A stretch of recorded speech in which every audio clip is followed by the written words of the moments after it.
Hello everyone, welcome to Sarathi institute of law.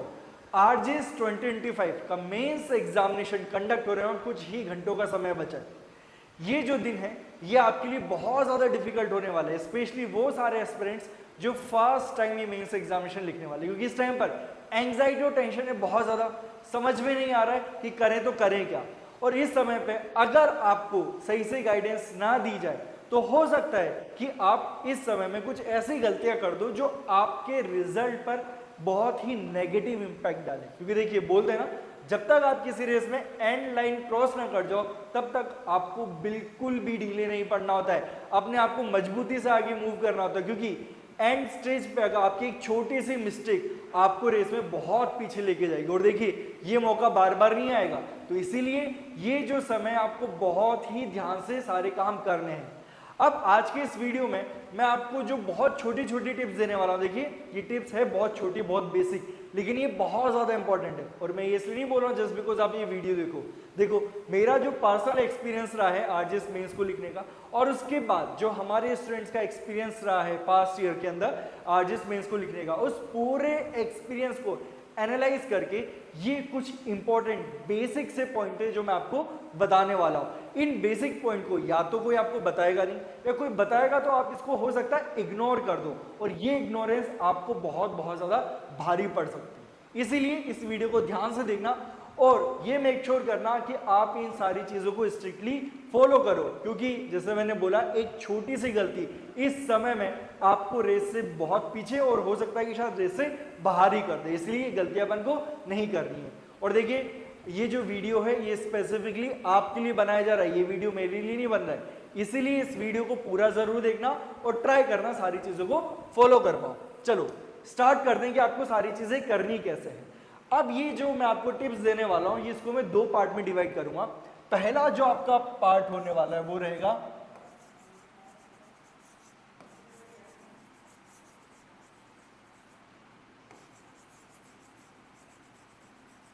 A day before exam, यानी कि exam के एक दिन पहले आपको किन किन चीजों का ध्यान रखना है, किन चीजों के ऊपर फोकस करना है।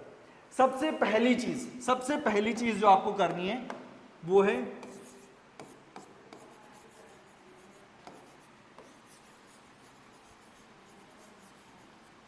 Take a break. आपको क्या लेना है? ब्रेक लेना है। यहां पे अब आपको सुन के लेगा अरे सर ये ब्रेक अब क्यों लें, अब तो हम बिल्कुल पास आ गए, अब तो हमें और पढ़ना चाहिए। देखिए नहीं, आप रिगरसली पढ़ाई करो लास्ट 4-5 मंथ से, बहुत ज्यादा ध्यान लगा के अपनी मेंटल कैपेसिटी को आपने बिल्कुल एग्जॉस्ट कर दिया। तो ये जो एंड का जो दिन है ना, उस दिन आपको लेना है एकदम ब्रेक, रिलैक्स रहना है। जितना ज्यादा आप अपने आप को काम रखोगे, जितना ज्यादा अपने आप को शांत रखोगे, उतने ही आपको बेनिफिट मिलने वाला है एग्जाम के दिन।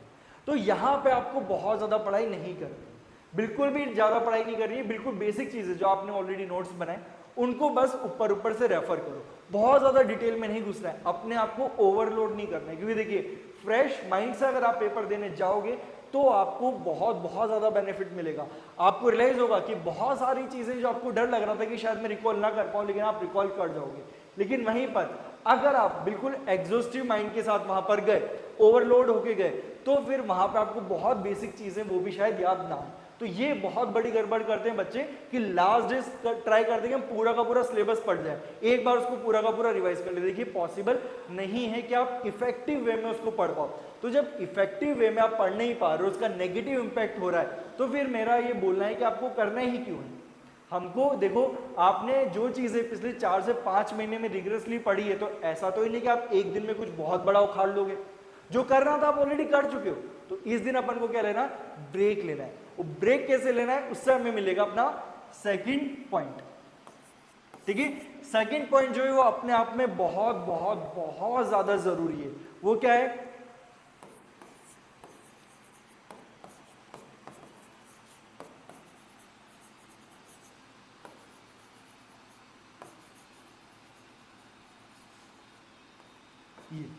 Don't study new thing, don't start with a new topic. देखिए हम हमारे सेमेस्टर एग्जाम जब हम कॉलेज में देते थे, हमारी आदत होती थी एग्जाम के एक दिन पहले पढ़ना है, इधर उधर से बहुत सारी बातें सुनी, कोई एक टॉपिक इससे सुन लिया, कोई एक टॉपिक इससे सुन लिया, एग्जाम देते हुए एग्जामिनेशन हॉल के बाहर कुछ सुन लिया, तो वो लिख के आना है। देखिए ये आपका सेमेस्टर एग्जाम नहीं है, तो यहां पर आपने जो पिछले 4-5 महीने में जो प्रिपरेशन की उस पर ट्रस्ट करो, क्योंकि अब क्या होने वाला है ना, अगर आपने कोई नया टॉपिक स्टार्ट किया तो आप इतने ज्यादा मेंटली एग्जॉस्टेड हो कि आपको वैसे ही चीजें ध्यान नहीं रहेगी, और जब वो चीजें ध्यान नहीं रहेगी तो आप बहुत ज्यादा प्रेशर में आओगे कि यार ये नया टॉपिक था, मुझे किसी ने बोला ये इंपॉर्टेंट है और मैं उनको पढ़ नहीं पा रहा हूँ, याद नहीं रख पा रहा हूँ, तो मेरे लिए बहुत दिक्कत की बात है। तो आप क्या करोगे, जो चीजें आपने ऑलरेडी पढ़ी है उससे अपना ध्यान हटा दोगे, और ये होती है बहुत बहुत बड़ी मिस्टेक। इसलिए नई चीज को कभी नहीं पढ़ना है। हाँ, अगर बाई चांस आपके सामने कुछ ऐसी चीज नजर आ जाए जो आपको लगता है कि ये इंपॉर्टेंट हो सकती है, तो उसको बस एक बार ऊपर से देख लो, क्योंकि अगर आप उसको याद करने बैठोगे, ट्रस्ट मी, मैं आपको गारंटी से बोल सकता हूं इस समय पर कोई भी नई चीज आपके दिमाग में नहीं जाएगी। ये बात मैं आपको लिख के दे सकता हूं, और ये बात आपको बाद में रियलाइज होगी गलती करने के बाद। तो आप ये गलती करो से पहले समझ जाओ कि इस चीज के ऊपर बहुत ज्यादा फोकस नहीं करना है, उसको ऊपर ऊपर से देख लो, ताकि बाई चांस अगर उससे क्वेश्चन आ जाए तो आप कुछ लिख पाओ, रादर देन उसको ब्लैंक छोड़ के आने के। तो ये सेकंड पॉइंट है जिसका आपको ध्यान रखना। तीसरी जो चीज है, थर्ड जो अपना पॉइंट है, ठीक है, थर्ड जो हमारा पॉइंट होने वाला है वो होने वाला है नेक्स्ट डे के लिए। आपको नेक्स्ट डे के लिए क्या प्रिपरेशन करनी है आज के दिन।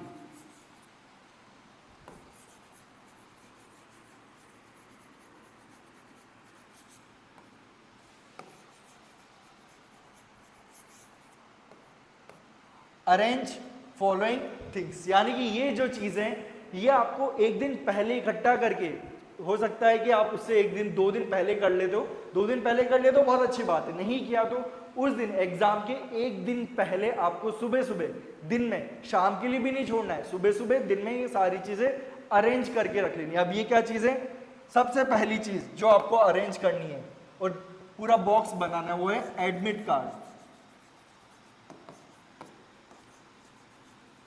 बहुत सारे लोगों की दिक्कत होती है, उनको लगता है यार रात को कर लेंगे ना, सुबह पेपर देने जाना रात को कर लेंगे, तो ऐसा बिल्कुल भी नहीं करना है। आपको नहीं पता कि रात को क्या गड़बड़ हो जाए, पता चले कि उस दिन आपके आसपास जो प्रिंटिंग शॉप है वो बंद हो जाए, है ना, रात के दिन बंद हो जाए, तो फिर आप क्या करोगे, फिर बढ़ेगी एंग्जाइटी। देखिए जब आप ऑलरेडी टेंशन में, एंग्जाइटी में, तो ये छोटी छोटी चीजें भी आपकी एंग्जाइटी को बहुत ऊपर लेके जा सकती है। हो सकता है कि नॉर्मल दिनों में उस छोटे से इवेंट का कोई बड़ा इंपैक्ट ना हो, लेकिन देखिए वो दिन खास है आपके लिए, जो 10th ऑफ अक्टूबर होने वाला है, बहुत खास दिन होने वाला है।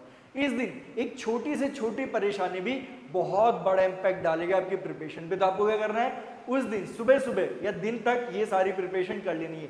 एडमिट कार्ड लेना है।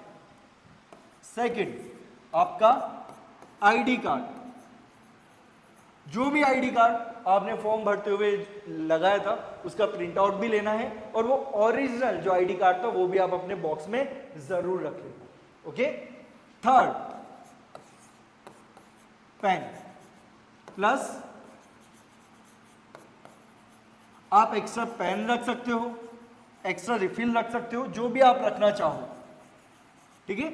एक्स्ट्रा पेन या एक्स्ट्रा रिफिल जरूर रखनी है, ठीक है। और ऐसा नहीं कि सिर्फ एक एक्स्ट्रा पेन रखो, 2-3 एक्स्ट्रा पेन रखो, क्योंकि देखो मैं फिर से बोल रहा हूं, उस दिन आपको नहीं पता कि क्या गड़बड़ हो जाए। तो हमेशा देखो एक लाइन गांठ बांध के रखनी है, एक चीज जो आपको हमेशा अपने दिमाग में रखनी होती है, जो आपको लाइफ में बहुत ज्यादा काम देगी, वो चीज है hope for the best but prepare for the worst. यानी कि हमेशा उम्मीद करो कि आपके साथ अच्छा ही हो, लेकिन अपन को प्रिपेयर ऐसे करना है जैसे आपके लिए, आपके साथ कुछ भी खराब चीज हो सकती है। तो आपको क्या करना है, हमेशा हमेशा एक्स्ट्रा प्रिकॉशन लेके चलनी है ऐसे समय में। तो आपने पेन रख लिया। उसके बाद फोर्थ जो चीज आपकी photo, passport size photo, passport size photo रखना मत भूलना। आपको वहां पे जरूरत पड़ती है तो पासपोर्ट साइज फोटो भी आपको रखनी पड़ेगी। तो आप ये सारी चीजें एक दिन पहले अरेंज कर लो। और उसके बाद देखिए फिफ्थ पॉइंट जो मैं आपको बताने वाला हूं, हो सकता है सुनने में बहुत लोगों को अजीब लगे और बहुत लोग बोले कि सर आप ये क्या फालतू की चीज बता रहे हो। देखो ये फालतू की चीज नहीं है। जब मैंने बोला आपको कि ये सारी चीजें मैं अपने एक्सपीरियंस से, जो मेरा खुद का पास्ट एक्सपीरियंस रहा है, जो हमारे स्टूडेंट का एक्सपीरियंस है, उन सबको एनालाइज करके बता रहा हूं। तो आप इसको ध्यान से सुनिए। जो लास्ट चीज जो आपको अरेंज करनी है वो है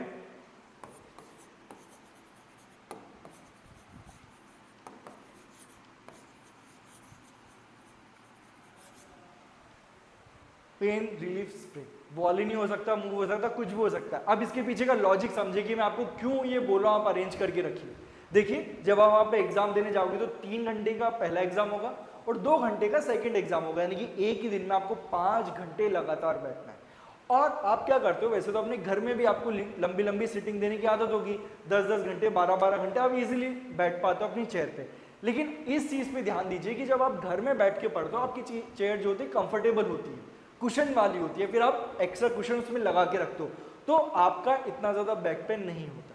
लेकिन जब आप उस दिन मेंस लिखने जाओगे तो जो आपको चेयर मिलने वाली है, हो सकता है एक स्टूल मिले फंटे का, है ना, तो जो आपकी जो सिटिंग अरेंजमेंट होगा आपका वो इतना ज़्यादा कंफर्टेबल नहीं होगा।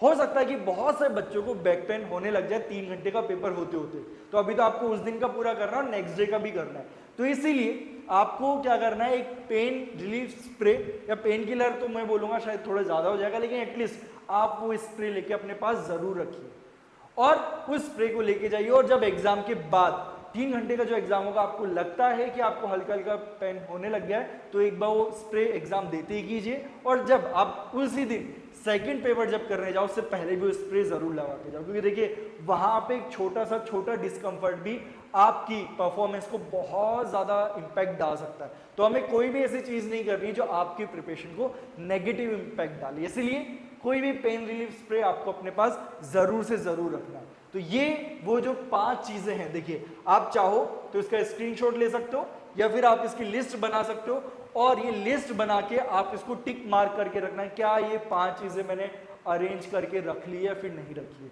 और इसमें जो मैं बार बार बोल रहा हूँ, ये जो रिलीफ स्प्रे है ये बहुत से लोगों को बहुत ही ज़्यादा बेतुकी एडवाइस लगेगी, लेकिन ट्रस्ट मी जब आपके ऊपर ये नेगेटिव इंपैक्ट डालेगा ना तब आप याद करोगे कि सर ने बोला था, बार बार बोला था कि एक पेन रिलीफ स्प्रे अपने पास रखना है।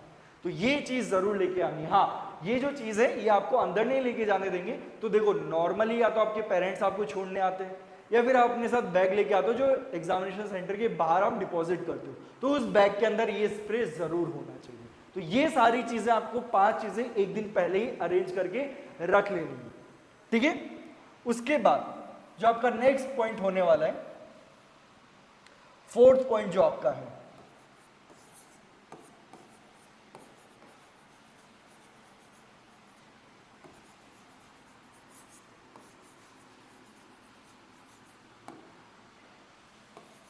देखो ये जो पॉइंट है ये हो सकता है सभी के ऊपर एप्लीकेबल ना हो, कुछ लोगों के ऊपर एप्लीकेबल हो, कुछ के ऊपर ना हो, तो जिनके ऊपर ये एप्लीकेबल है वो इस चीज का जरूर ध्यान रखना, यहाँ पे बिल्कुल भी गलती नहीं कर देनी है। वो क्या है,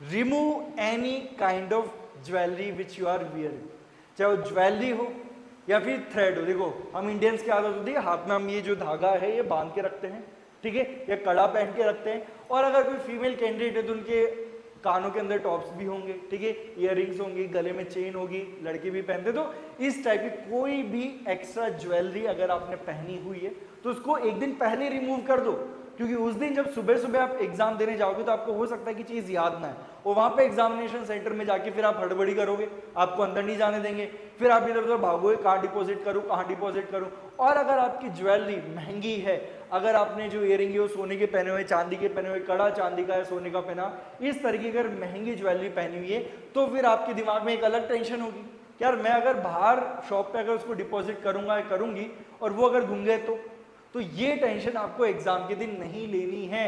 तो एक दिन पहले उतार दो ना, इतनी भी क्या हड़बड़ी है। ऐसा भी आप क्या करने वाले हो कि नेक्स्ट डे उतारनी है आपको, तो एक दिन पहले आपको वो ज्वेलरी उतार देनी है। अगेन ये जैसे मैं बोल रहा हूँ ये मैंने खुद ने देखा है, एग्जामिनेशन सेंटर पे लोग पहन के पहुंच जाते हैं, उन्हें हड़बड़ी में याद नहीं रहता, एंग्जाइटी के चक्कर में सुबह सुबह एग्जाम देने आ जाते हैं। अब वहाँ पे एग्जामिनेशन सेंटर में आपको जाने नहीं देंगे, वो खुलवाएंगे।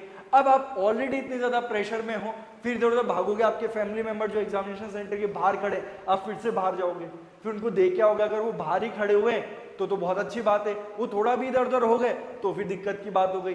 तो यानी कि ये सारे इशू आप उस दिन फेस कर सकते हो, मैंने अपनी आंखों से देखा है बहुत सारे स्टूडेंट्स को इशू फेस करते हुए। इसीलिए अगर किसी भी टाइप की ज्वेलरी आप पहनते हो, कोई भी इस तरीके का धागा बांधते हो, तो उसको एक दिन पहले ही सोने से पहले उतार के रख दो, ताकि नेक्स्ट डे आप एकदम रिलैक्स माइंड के साथ जाओ, है ना। और जब मैं बार बार फोकस कर रहा हूँ रिलैक्स माइंड के ऊपर, और वहीं से हमारा लास्ट पॉइंट आता है उस दिन की प्रिपरेशन में, वो है स्लीप।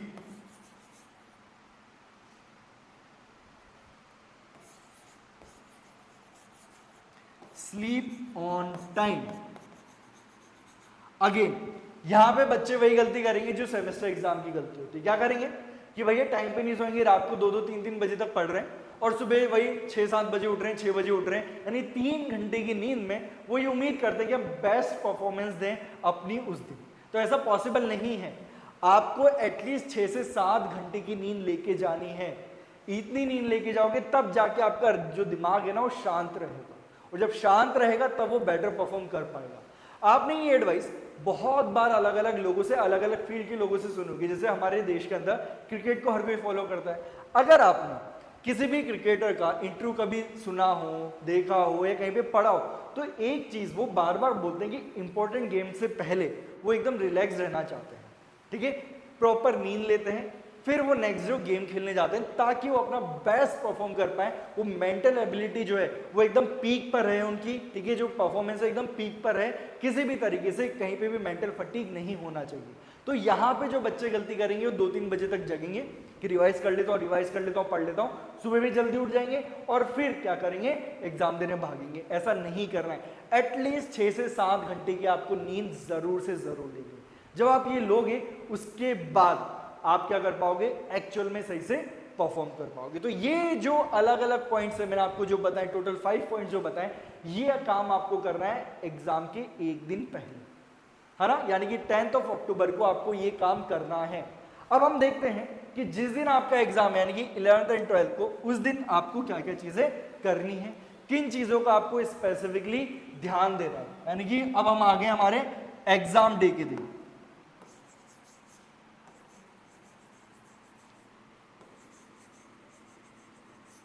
ऐसा दिन जो आपका फ्यूचर बनाने वाला है।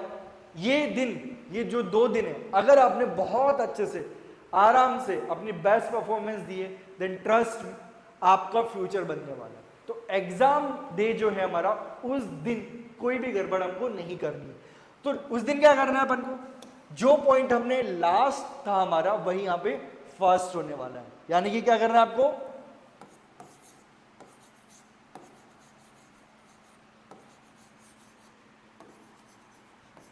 Wake up on time, wake up on time.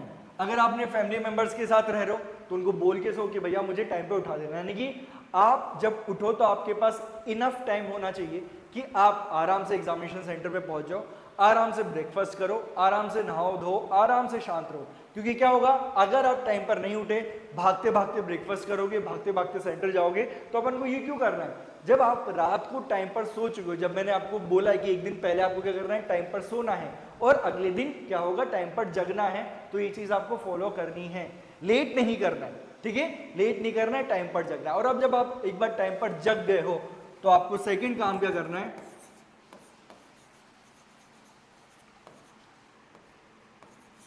Have a good food,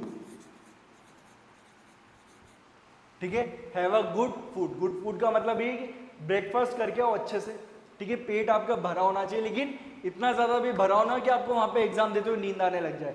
यहाँ पे मेरे कहने का मतलब है कि आपको खाना खा के जरूर जाना, भूखे पेट नहीं आना है। और ऐसा नहीं ब्रेड का वो पीस खा के आ गए या फिर छोटा सा गिलास दूध पी लिया काम हो गया, नहीं, आपको ठीक ठाक सा ब्रेकफास्ट करके आना, आपका एटलीस्ट आधा पेट तो भरा रहे, ताकि जब वहां पे एग्जाम देना हो तो आपको भूख ना लगे। आप देखोगे एग्जाम सेंटर में बैठोगे ना, जो फर्स्ट टाइम दे रहे हैं, मैं अभी बता दूं, हो सकता है कि आप जब एग्जाम लिख रहे हो आपको तो अपने पेट से गुड़गुड़ की आवाज आएगी, या फिर अपने अगल बगल में बैठे हुए किसी इंसान के अंदर से जरूर आवाज आएगी। ये होगा डेफिनेटली, क्योंकि उस टाइम पे क्या पिन ड्रॉप साइलेंस होता है, एक छोटी सी आवाज भी सबको सुनाई देती है। और जो खाली पेट आएगा ना, उसके पेट से वो गुड़गुड़ की आवाज जरूर आएगी। क्योंकि देखिए एग्जाम देने के लिए आप ऑलमोस्ट अपने घर से निकल जाओगे 7:30 बजे के आसपास, 7:30 से 8 एग्जाम देने बैठोगे, ठीक है, उसके बाद 3 घंटे लगातार एग्जाम देना है आपको, तो यानी कि आपके ऑलमोस्ट 4-4.5 घंटे हो चुके हैं, है ना। 4-4.5 घंटे में आपका जो खाना ऑलमोस्ट पच जाता है। और अगर आपने खाली पेट है तो बैठने के आधे घंटे बाद ही आपका पेट गुड़गुड़ गुड़गुड़ करने लग जाएगा, ठीक है, हो सकता है कई लोगों को पेट दर्द भी उठ जाए। तो ये सारे काम नहीं करने, इसीलिए ब्रेकफास्ट जरूर करके आना। लेकिन ध्यान रखना, ऐसा नहीं कि समोसे कचौड़ी पेल के आ जाओ। जो स्टूडेंट आउटसाइड से जयपुर आ रहे हैं, जोधपुर जा रहे हैं पेपर देने, तो वहां पे ऐसा नहीं सुबह सुबह समोसे कचौड़ी खाओ, कोई हल्का सा नाश्ता, आप पोहे खा सकते हो, या कोई और भी वहाँ पे डिसेंट सा लाइट जो ब्रेकफास्ट मिल रहा है, जिस होटल में आप रुके हो वहाँ पे रुके हो तो आप सैंडविचेस वगैरह खा सकते हो, कुछ भी लाइट सा लेकिन ठीक ठाक सा ब्रेकफास्ट अपन को करके आना है।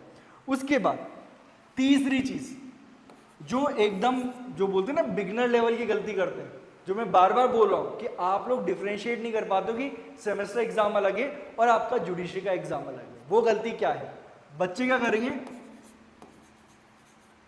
अपने साथ ये बैरक लेके आएंगे एग्जामिनेशन सेंटर पे। अरे भैया वहां पे आपको वैसे ही टाइम नहीं मिलना, आप कितना पढ़ लोगे? जब आपने 5 महीने नहीं पढ़ा तो 5-10 मिनट में क्या आप ऐसा तीर उखाड़ लोगे, है ना? तो देखिए जब आप एग्जाम देने जा रहे हो अपनी सारी प्रिपरेशन घर पर छोड़ के जाओ, वहां पे आपको बैरक लेके जाने की जरूरत बिल्कुल भी नहीं, बिल्कुल भी जरूरत नहीं है। बैरक गलती से भी मत ले जाना, तो क्या होगा, आप सेंटर के बाहर खड़े खड़े भी ऐसे पन्ने पलटते रहोगे, यार मैं कुछ पढ़ लूँ कुछ पढ़ लूँ कुछ पढ़ लूँ, और उसके चक्कर में आपका दिमाग जो है ऑक्यूपाइड रहेगा, शांत नहीं रह पाएगा। मैं बार बार जोर दे रहा हूँ इस बात पे, ट्रस्ट योर प्रिपरेशन, और उस दिन एग्जाम के दिन आपको रिलैक्स रहना है, जितना ज्यादा रिलैक्स रह सको। हाँ एक काम आप कर सकते हो जो करना भी चाहिए, वो है ऐसे राइटिंग मटेरियल, ये आप जरूर लेके जाइए, क्योंकि देखिए आपके पेपर 1 एंड पेपर 2 में आपको सफिशिएंट ब्रेक मिलता है बीच में, उसमें आप लंच भी करते हो, फिर खाली बैठे रहते हो।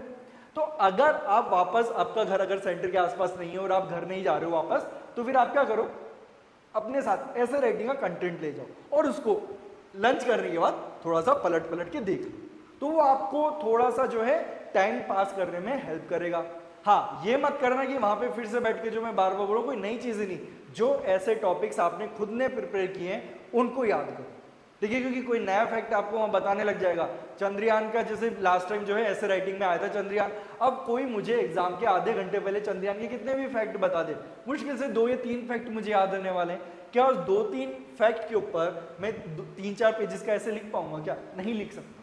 तो इस बात को अपने दिमाग में बिठाओ कि वो जो टाइम है ना, उसमें आपको अपनी प्रिपरेशन को रिवाइज करना है, ना कि किसी दूसरे की प्रिपरेशन पे ध्यान देना है। तो आपने जो ऐसे टॉपिक प्रिपेयर किए सिर्फ उन्हीं के ऊपर ध्यान दो, सिर्फ उन्हीं को रिवाइज करो और फिर एग्जाम देने जाओ। उसके बाद जो एक और चीज आपको करनी है वो है water bottle.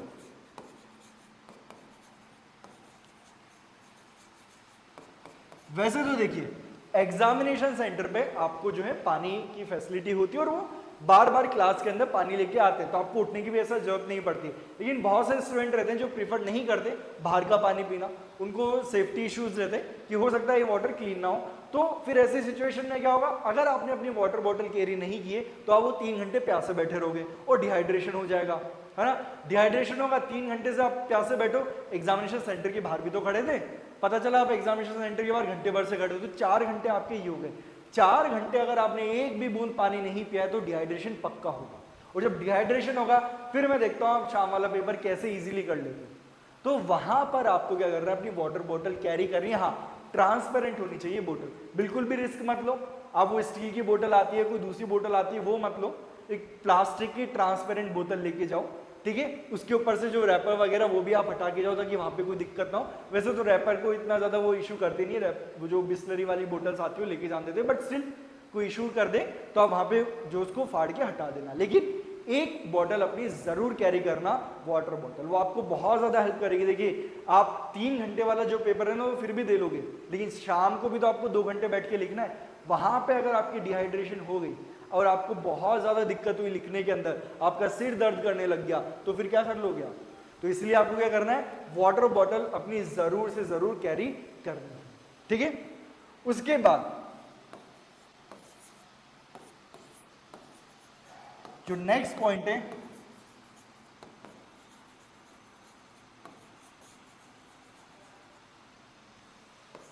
Don't discuss your paper. Don't discuss your paper, किसी के साथ नहीं करना है, चाहे आपका कितना भी अच्छा फ्रेंड हो, चाहे क्विंटिस हो, कोई भी हो, किसी से डिस्कस नहीं करना है। कोई डिस्कस कर रहा है तो वहां पे अपने कान नहीं लगाने। मैं बताता हूं मैं क्या करता था, पेपर दिया, एग्जामिनेशन सेंटर से निकल के भाग के जहां पे मेरा व्हीकल खड़ा हो मैं वहां पहुंच जाता हूं, ठीक है? बीच में रुकता ही नहीं हूं, क्योंकि आप रुकोगे 10 लोग अपना अपना डिस्कशन कर रहे होंगे, अरे भैया किसी को नहीं पता किसका आंसर सही किसका गलत है। अगर कोई डायरेक्ट क्वेश्चन है तो आपको भी पता है कि सही है गलत है और किसी और को भी पता है, लेकिन जो इनडायरेक्ट क्वेश्चन है वहां पे कोई भरोसा नहीं है क्या सही होना है क्या गलत होना है। तो अननेसेसरी डिस्कशन में पढ़ के कुछ भी हासिल नहीं होने वाला है, जो होना था वो हो गया। अगर आप डिस्कशन में पढ़ोगे, पता चला कि वहां पे आपको रियलाइज हो गया ये 2-3 चीजें तो मैं गलत लिख के आ गया, अब क्या कर लोगे आप उसका?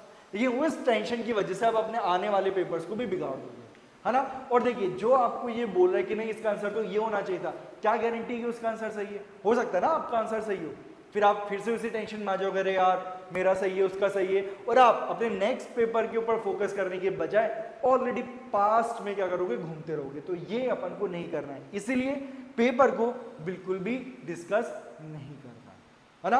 आओ चुपचाप आओ, अगर आपके पास 4 व्हीलर है 4 व्हीलर पे आओ, 2 व्हीलर तो 2 व्हीलर के वहां पे आओ, आप जहां पे भी आपको लंच करने जाना है जाओ, घर पे आना है घर पे आओ, लेकिन अपने आप को दूसरे लोगों से आइसोलेट करो, डिस्कस बिल्कुल मत करो। मैंने एग्जामिनेशन सेंटर पे ऐसे ऐसे इंसिडेंट होते हुए देखे कि बच्चे पेपर देके बाहर निकल रहे हैं, डिस्कस करने लगे, उन्हें रियलाइज हुआ कि यार मैंने तो 1-2 चीजें गड़बड़ लिख दी और वहीं रोने लग गए। अभी तो बचे ना पेपर, बचे आगे वाले, और आप कैसे बोल सकते हो कि आपका जो आंसर है वो गलत है? अगर प्रैक्टिकल क्वेश्चन है, हो सकता है ना कि आपने सही लिखा हो, सामने वाला जो आपको एडवाइस दे रहा है वो गलत बता रहा हो, उसका आंसर गलत हो। तो इसीलिए देखो, वहां पे जब एग्जाम देने जाते हो आप सभी एस्पिरेंट हो, कोई भी वहां एग्जामिनर नहीं है, किसी को भी वहां पे जो आंसर की नहीं पता है, तो किसी की भी बातों पे वहां पे एटलीस्ट ये जो 2 दिन है ना, किसी की बातों पे भरोसा मत करो कि मैंने सही लिखा तूने सही लिखा। भाई तूने जो तेरा लिखा है वो सही है, जो मैंने मेरा लिखा है वो मेरा सही है। हमको किसी और के ऊपर बिल्कुल भी फोकस नहीं करना है, खुद पे फोकस रखो। आपकी जो लड़ाई है ना खुद से है, खुद की सीट के लिए है, किसी और के लिए नहीं है, खुद के लिए। तो खुद के ऊपर भरोसा रखो, जो मैंने लिखा है वो सही है, इस पे आपको फोकस करके चलना है। उसके बाद आता है आपका नेक्स्ट पॉइंट। जब आपका पेपर खत्म हो गया, सब कुछ हो गया, फिर से जब सेकंड पेपर देके निकलो, कुछ डिस्कस नहीं कर रहे हैं, फटाफट आ जाओ। अगर आप होटल में रुके हुए होटल में आओ, घर पे आना है घर आ जाओ, ठीक है।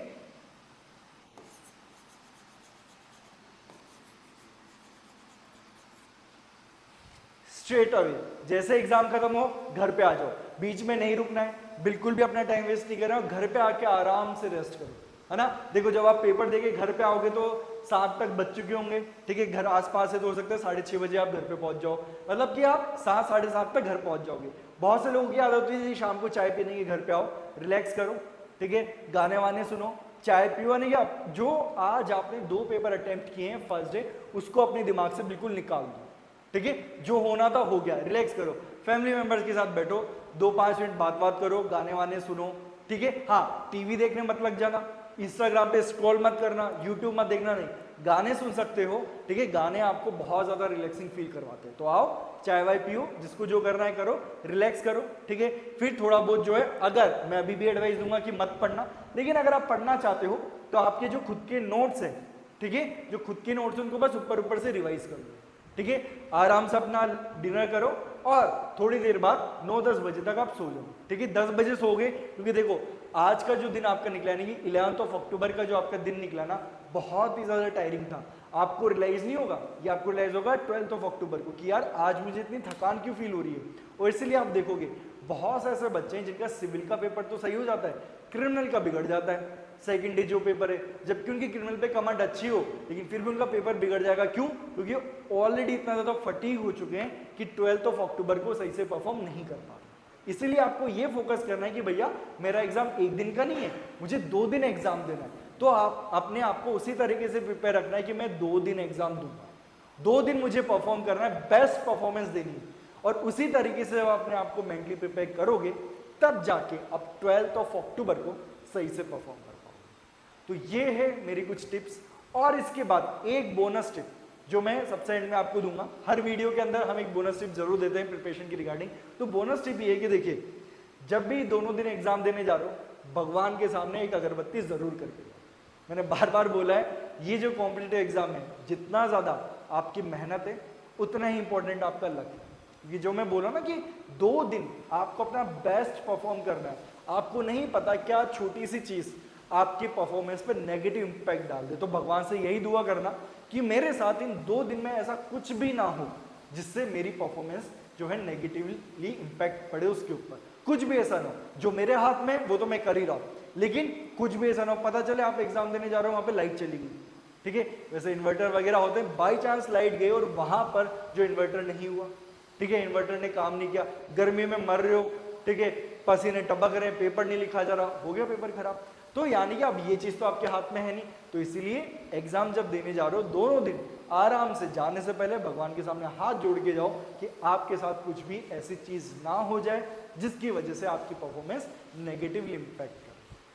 तो ये थी वो सारी टिप्स जो बहुत छोटी छोटी टिप्स हैं, लेकिन आप सभी के लिए बहुत ज़्यादा इंपॉर्टेंट रहने वाली हो। मैं आपको फिर से बोल रहा हूँ, देखो हो सकता है कि बहुत सी ऐसी चीज़ें जो मैंने इस वीडियो में बताई है आपको जो है बहुत ही ज़्यादा जो है मामूली चीज़ लगे, आपको गैर ज़रूरी लगे, आपको लगे कि हमने तो ये चीज़ें ऐसे बोल दी सिर्फ वीडियो में व्यूज़ लाने के लिए। ऐसा नहीं है। ये सारी चीज़ें ना आपको तब रियलाइज होगी जब इनमें से एक भी चीज़ ने अगर आपको नेगेटिवली इंपैक्ट किया ना, तब आपको पता चलेगा कि मैंने कितनी सही चीज़ बोली। इसीलिए देखो मैं आपको सिर्फ एडवाइस दे सकता हूँ, आपको सिर्फ गाइड कर सकता हूँ। तो जो मेरा एक्सपीरियंस है उससे कुछ सीखिए, ठीक है, इस एडवाइस को जरूर फॉलो कीजिए और ये जो सारी चीजें मैंने आपको बताई हैं उनको ध्यान से अपने दिमाग में बिठाइए और ये सारी चीजें फॉलो कीजिए, है ना। तो ये था आज का वीडियो। अब हम मिलते हैं एग्जाम के बाद एग्जाम के एनालिसिस के साथ। तब तक के लिए goodbye and all the very best and wish you all luck. आप सभी बहुत अच्छे से अपना एग्जाम जो है दे पाओ, बहुत अच्छे से ध्यान लगा के उस पेपर को अटेंड कर पाओ, ऐसी हम सबकी दुआएं। अब मिलते हैं हम एग्जाम के बाद। All the very best.